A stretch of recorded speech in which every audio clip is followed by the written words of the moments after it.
My dear brothers and sisters, today the Gospel leads us directly into the upper room. The text begins like this. After washing the disciples' feet, Jesus said, "We are placed without transition at the very heart of the Last Supper. This is the beginning of a path that the Church follows during the Easter season, returning step by step to the most intimate chapters of the Gospel according to John, those in which Jesus opens his heart to his friends. Why does the liturgy do this between Easter and Pentecost? Because Jesus wants to confirm our faith. He himself explains the reason of his words. I tell you this now, before it happens, so that when it does happen, you may believe that I am. And here is the key to understanding. Judas is still present. He has just had his feet washed by Jesus. Even so, the Lord speaks.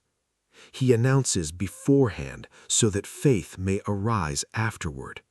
He reveals the future so that when the cross arrives, the disciples will not be scandalized, but believe. I am. This expression echoes the Old Testament. When Moses asks God's name before the burning bush, God answers, I am who I am. The fire burned, but the bush was not consumed. Now Jesus reveals something astonishing. The cross is the true burning bush. On the cross, there is a fire that burns, real pain, real death, but it does not consume. On the contrary, it gives life. It is death that generates life. It is apparent failure that becomes victory. It is suffering that is transformed into redemption.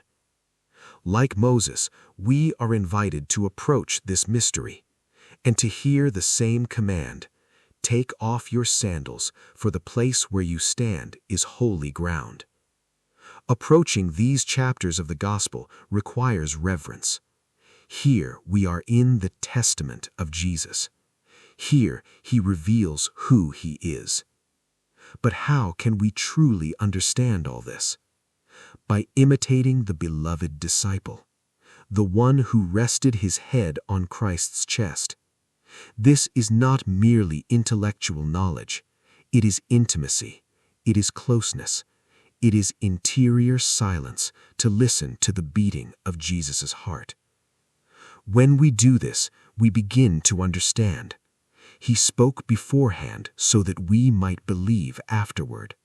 He revealed beforehand so that our faith would be sustained when the cross reaches our own lives. We too have our crosses, our moments of darkness, our apparent defeats, and it is precisely there that Christ's word resounds, so that when it happens, you may believe that I am. He is God.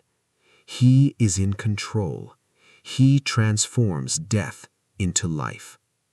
Draw near, take off your sandals, rest your head upon the chest of Jesus, and let him speak to your heart.